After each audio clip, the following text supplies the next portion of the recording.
G'day and welcome to a dead easy tile tutorial where we're going to be making some dead easy tiles.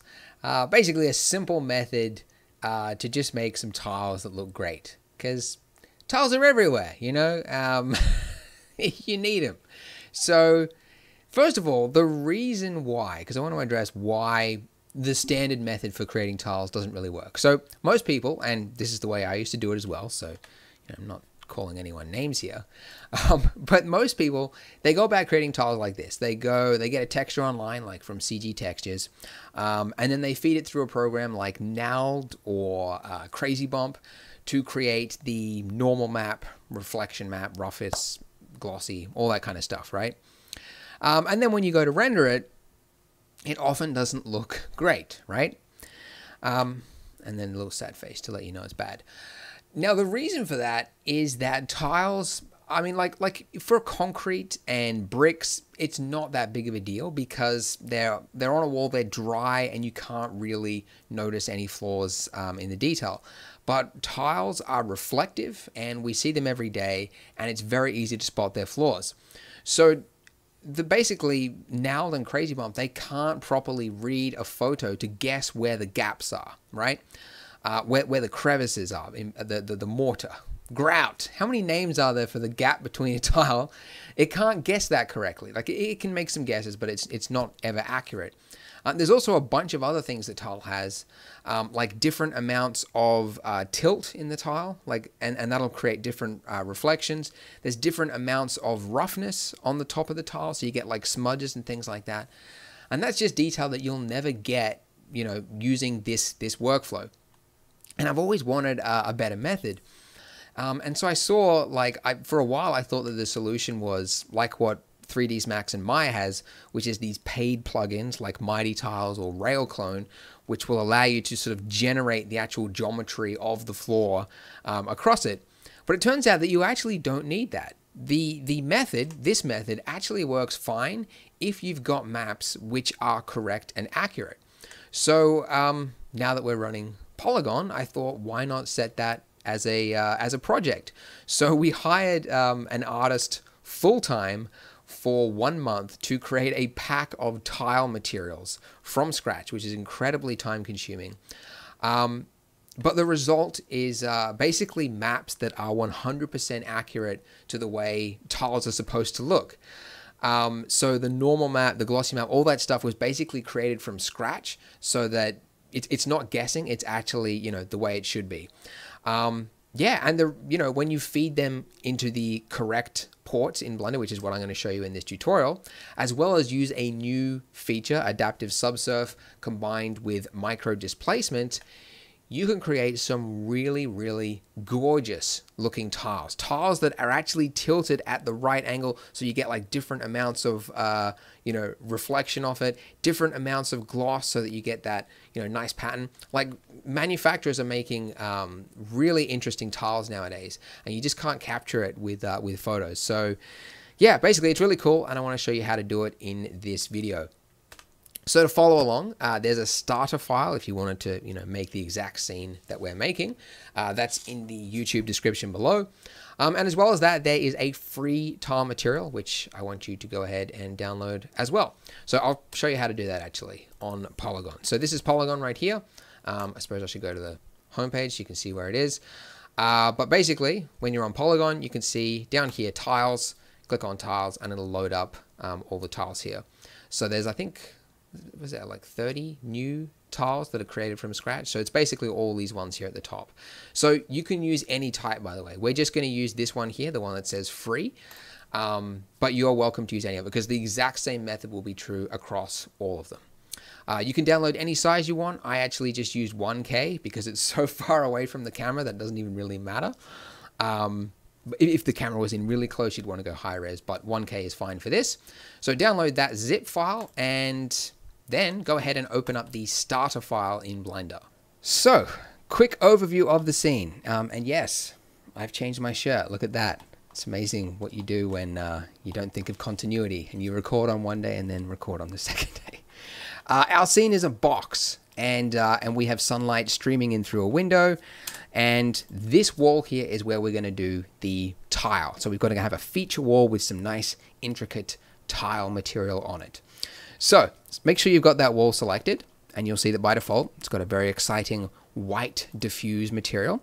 So delete the diffuse shader, and I want you to replace it with not a shader, but the PBR dielectric node group.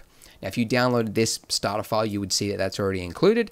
If you're using your own file and you want this specific node setup, because I do recommend it, click the link in the description or the little eye at the top corner, and that'll take you to where you can download this. But basically, it's PBR node setup from the tutorial that has all the correct reflection with Fresnel and all that fun math stuff.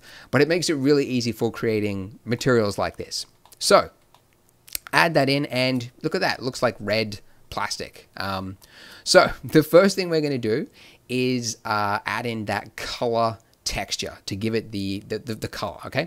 So add in a texture, image texture, drop that in here, select open, and then find wherever it is that you unzipped that zip file, and then look for the texture that has COL at the end, obviously standing for color. Click open, and then drag this into the color input of the PBR node. And now you can see it looks like it's under a very thin layer of water. I just got really depressed. I watched a video yesterday of the Sewol ferry disaster, and it was like live. It was footage captured from the thing. Oh, I don't know why I just had that flash, but you know how you have those moments, and I just had it. Anyway. So there you go. We got the color texture loaded into the PBR node group. Nice. And it doesn't look good because it doesn't know where the bumps are, because all it is it's just reading the color information and it's treating it like it's completely smooth. So we'll fix that when we get to the node group. But first I want to focus on the roughness and the reflection, because that's a really interesting part of this material, is that the tiles, actually some of them are matte and then some of them are really shiny. So getting that difference across the tiles is going to be really important for this material. So to add that, I'm going to use, going to add in another image texture, click open, go back to the folder, and the one that we're looking for is called gloss. Okay, you can see what it looks like there. It's basically like a little checkerboard pattern.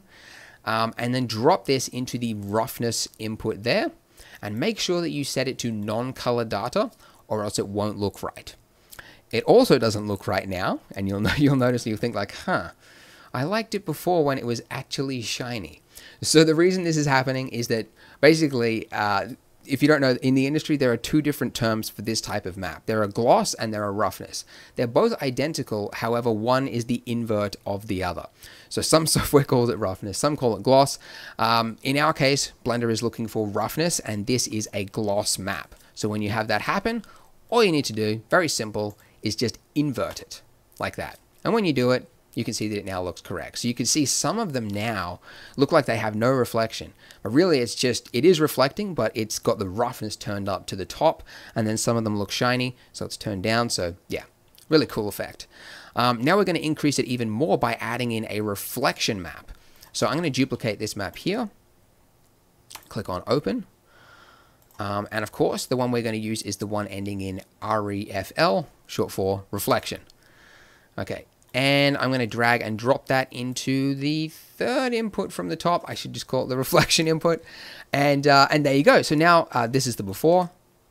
And then this is the after. Okay, so it's a very, very slight thing, but it's going to give some of the tiles a little bit more reflection than others.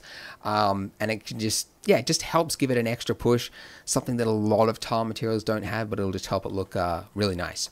Now for the bump, the all-important bump. There are two ways of doing the bump. I'll show you the first one. So, and this is the way that 99% of your tile materials will use. So, you know, it makes sense to follow this. I'm just going to duplicate this image texture here, click open, and of course, we're going to use the normal map. So a normal map is good because it doesn't add anything to the render times. And for most surfaces, it looks great. Now, if you were to just connect this into the normal input, wouldn't look right because it's using this purple information, but it doesn't know how to interpret it. So first, feed it through a normal map node, and now you can see that it looks right. So you can see if you zoom right in there, you'll see a very small amount of what looks like the tiles are now raised off the surface. Now it's not actually happening, which is why it doesn't add anything to the render time. This is a cheat to make it look as though it's raised off the edge there. So for most surfaces, this looks fine because the camera's really far away and most surfaces don't require any extra detail other than that. But in our case, and for something where you want to have the tiles as the feature element, or for certain materials, you might want more than what this standard bump can provide. And you can see if you cranked up this strength here, it's not really going to help.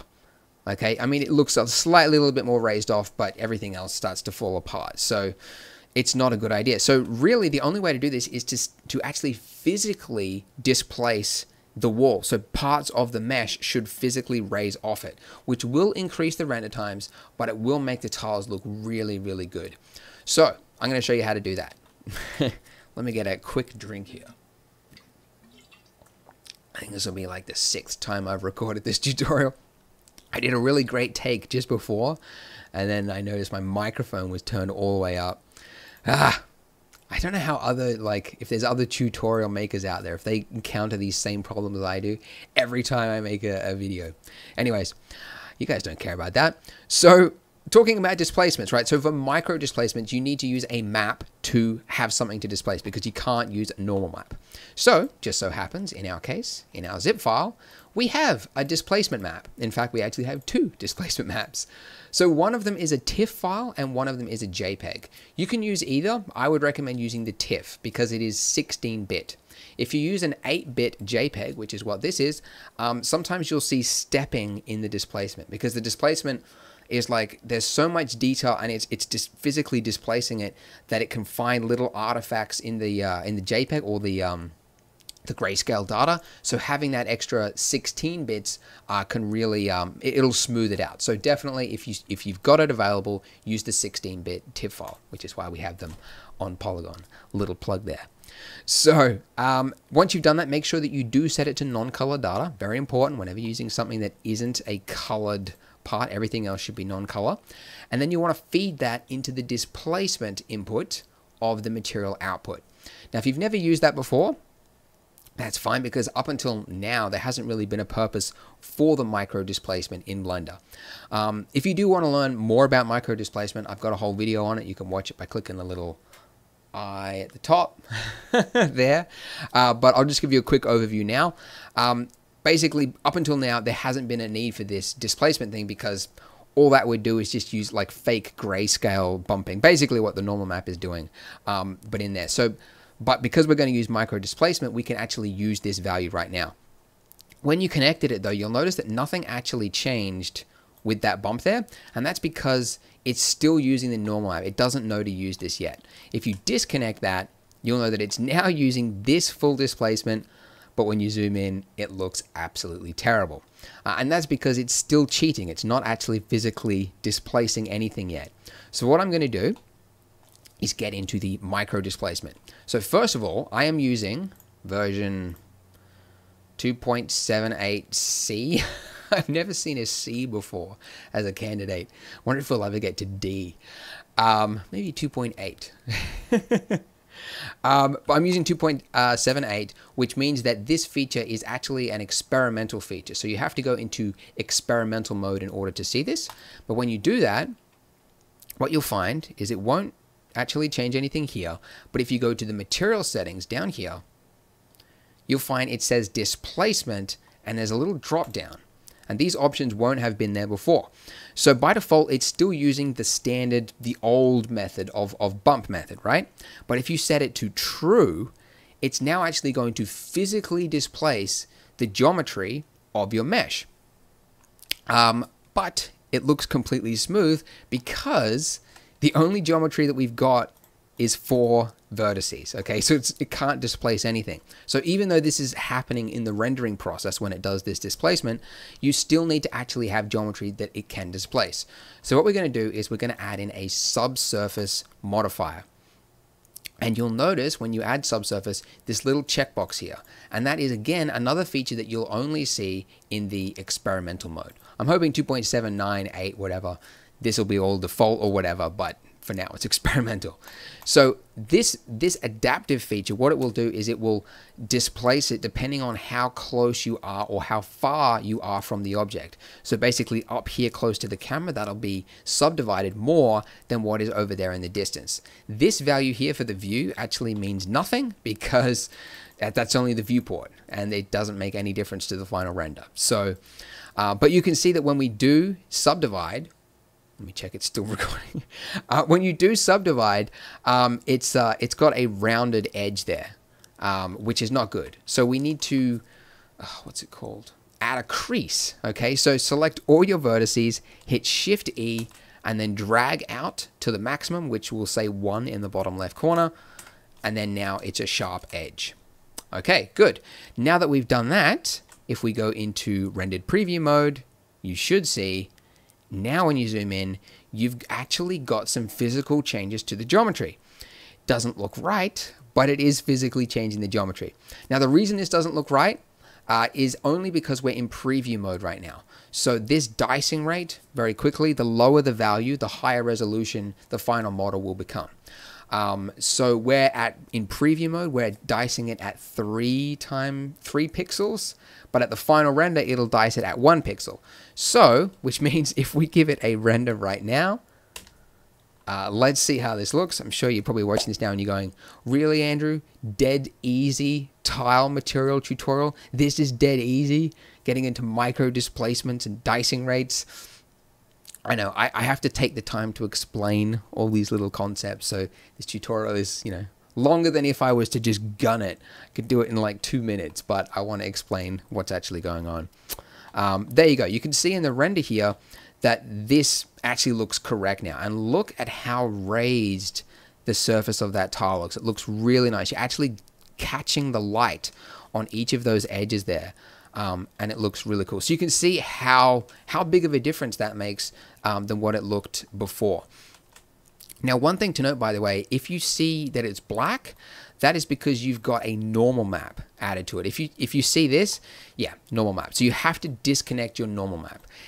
In the previous micro displacement tutorial, I think I recommended using the object space for the normal map, which will make it at least display, but it's not correct shading. So I don't know if it's a bug or if it's just the way micro displacement has to work. Maybe you can't ever use one at the same time as another, but you can't use normal maps with micro displacement at this time. So disconnect that.